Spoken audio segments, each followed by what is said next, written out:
My name is Troy Madsen, and this is my pitch for Mori Force of Death. In Mori Force of Death, a fast-paced, top-down base management game where players navigate twists and turns of a haunted forest in search of their missing wife, the player takes on the role of a lumberjack who's just arrived in search of his wife who has mysteriously vanished. Local legends say this forest is alive, and that many who enter do not return, so for their protection the player must chop down as many trees as they can in the surrounding area during the daytime for wood to build and improve their camp, as well as safe walled passages for further progress into the woods. If the player is caught outside their camp during the night, they will go insane and be lost to the woods. The forest is controlled by 5 old haunted trees. These haunted trees will require high-level cutting tools, which can be found in random places throughout the woods. Players can also douse the tools in holy water, which can be purchased at the camp for collected wood, along with healing items. The player has a set amount of health at the beginning of each day.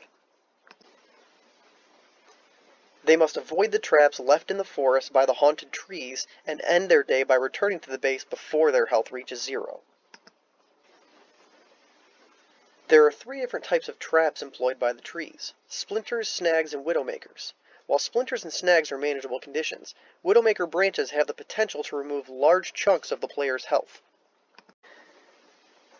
The player's daytime tasks revolve around managing and improving their base. Once the player has improved the base to a certain level, they will acquire an upgrade to their axe. Using this upgrade, the players can challenge the next available haunted tree during the next night cycle with their last recorded health amount.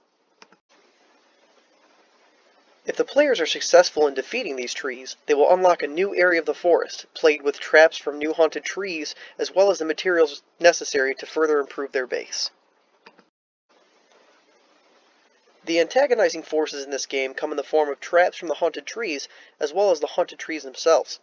They each hold the power to end a player's game should they become careless with their health. Players will need to manage their time efficiently in the daytime, chopping down enough nearby trees in preparation for the nightly upgrades and repairs. The theme of Mori is a suspenseful haunted forest and the fear of being alone. A game that is generally similar in mechanics would be Clash of Clans or other games in the base building strategy genre. Those games typically focus on upgrading the defense of a player's base from foreign attacks, but in Mori, players will upgrade their base in order to achieve their main goal, which is the introduction of boss battles during the night cycle of the game. The play possibilities that this creates range from players attempting to speed-run the game with a minimum required toolset, all the way to players spending large amounts of time in the early levels gathering wood in preparation for future tasks. The risks for this game are fairly low, considering that most of the artwork and the gameplay can be created utilizing basic shapes, textures, and animations. The majority of the risk in the development of this game falls upon the experience the development team has with the engine.